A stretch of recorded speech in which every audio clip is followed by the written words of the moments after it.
Nabi Daud itu karirnya terbaik. Apa rahasianya? Rahasianya apa coba?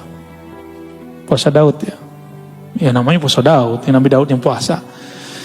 Dulu di awal Allah mencipta Sayyidina Adam, Nabi Adam dikasih unjuk takdir semua keturunannya, termasuk saya duduk malam ini di sini dan antum hadir malam ini.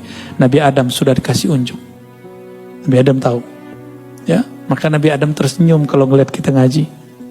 Alhamdulillah. Nabi Adam melihat di antara takdir itu ada yang unik. Yang unik apakah itu? Nabi Daud ahli pandai besi.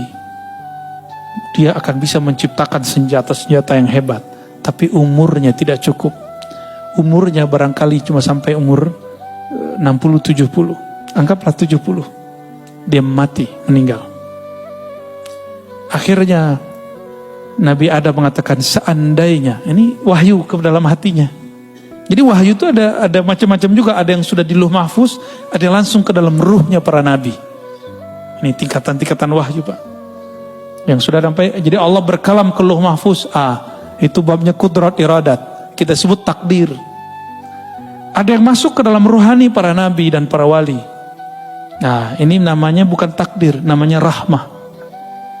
Ya, karena aras itu adalah tempat Allah mengejawantahkan rahmatnya. Disebutlah Ar-Rahman 'alal 'arsy istawa. Terhadap aras lah Allah meratakan, melimpahkan rahmatnya. Aras itu di atas langit. Antara langit dan aras ada takdir, Lauh Mahfuz. Berarti hukum aras lebih tinggi daripada hukum Lauh Mahfuz. Seperti, mohon maaf, kolonel, atau kalau di polisi apa namanya? Kombes punya satu kebijakan. Terus ada atensi dari jenderalnya, jenderal bintang 1. Berubah gak dia? Berubah. Di dunia aja begitu, gimana di langit enggak? Ini kan cuma imitasi yang di sana. Yang ada di alam ini adalah imitasi. Apa arti imitasi? Ya, tiruan yang di sana, yang hakiki yang di sana. Nah, langsung hukum arsyah, hukum rahmat yang disebutkan di dalam Al-Quran, ya, bahwa rahmat Allah mendahului ghadabnya. Di hadis qudsi juga disebutkan begitu. Rahmat Allah mendahului murkanya. Dalam sebuah lafaz ada kalimat di hadis qudsi misalnya, inna rahmati sabaqat ghadabi. Sesungguhnya rahmatku mengalahkan, mendahului ghadabku. Ghadab itu hukum Lauh Mahfuz, murka. Sedangkan rahmat hukum arsyiyah. Berarti ada ilmunya kan? Ini bukan buatan Ar-Razi, bukan akidah baru. Ada dalilnya semua. Kita nggak mungkin keluar kalam sesuatu tanpa ada dalil. Ya, nggak mungkin ya. Saya membawa bid'ah kalau mengatakan itu. Sayyidina Adam alaihissalam kemudian mengatakan, ya Rabb, ini kan bisa diilhami, berikanlah 30 tahun umurku, anugerahi untuk anakku. Nah gitu sayangnya sang ayah Abul Bashar, bapaknya manusia, kepada keturunannya. Benar gak sayang sama anak? Kita ngeliat anak kita sakit, apa kita ngomong, ya Allah, kalau kau mau ambil saya aja. Kira-kira begitu. Ya, ini kok ada ya orang ngomong, ya, terhadap orang yang pernah belajar sama dia, ente murtad, ente kafir, kan aneh kan? Kan gak pantas begitu. Berarti dia gak pernah merasa jadi guru yang sebenar-benarnya.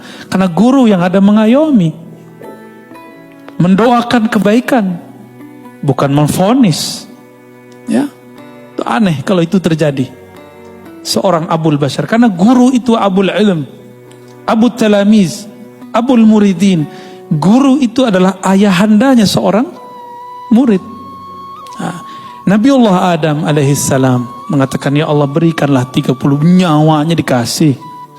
Bukan hanya doa, nyawa dikasih Pak. Antum ada yang begitu? Saya melihat sosok itu ada di Imam Sya'rani.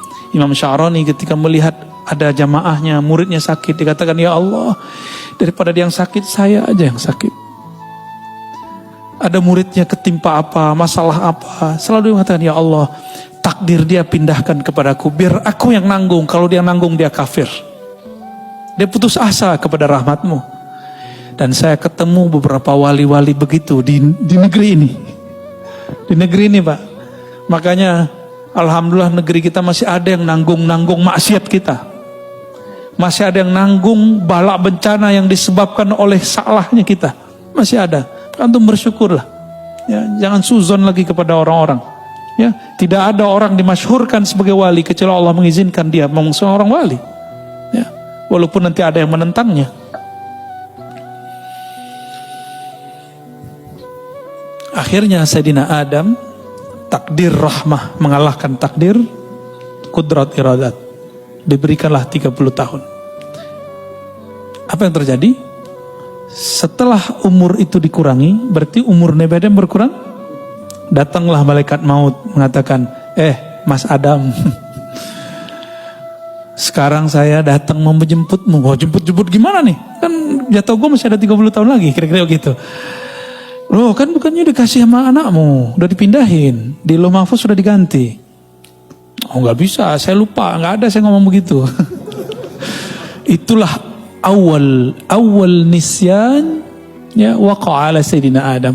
Awal kelupaan terjadi pada Nabi Adam. Atas dasar itulah kata Nabi Muhammad SAW, keturunan Nabi Adam pasti akan lupa. Lupa sama Allah, lupa sama Rasulullah, lupa sama anak bini ya. Lupa, emang dari sono. Mau gimana lagi? Hukum rahmah terjadi lagi. Nabi Adam ini kan posisinya lebih tinggi dari malaikat maut. Ya Allah, saya lupa. Menurut saya masih ada 30 tahun lagi.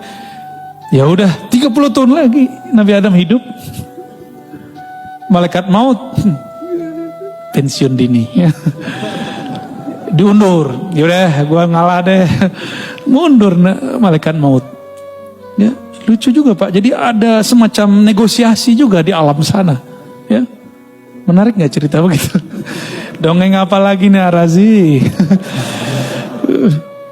Hadis sahih kok. Cuma saya ceritakan dengan bahasa kita malam ini. Itu aja bedanya. Ya. Terus Nabi Daud. Ini yang jarang diceritakan. Kenapa kemudian Nabi Daud puasanya sehari puasa sehari tidak? Itu asrarnya ada rahasianya.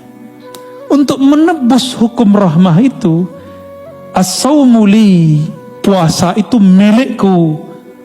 Milikku ini hukum rahmah. Maka cara Sayyidina Daud untuk berterima kasih kepada Allah, berterima kasih kepada Nabi Adam, dia berpuasa, puasa Daud. Jadi antum kalau mau ada yang diniatkan ya untuk memperpanjang sesuatu, nah ini kita buka aja rahasianya ya. Ingin mendapatkan sesuatu, ya sifatnya duniawi atau ukhrawi, bahkan makom kewalian, puasa Daud. Ya, tapi niatnya saya sarankan supaya nggak kena kitab ini. Ya Allah, aku niat puasa Daud karena Engkau saja. Kalau jabatanku dinaikin ya alhamdulillah, rezekiku lancarin ya alhamdulillah. Yang penting aku karena Engkau. Jika nanti antum puasa Daud rezekinya nggak nambah, jangan berhenti puasa Daudnya. Karena kita puasa bukan karena rezeki, kita puasa karena Razzaq, bukan rezekinya. Kita bukan penyembah rezeki, kita penyembah Allahur Razzaq.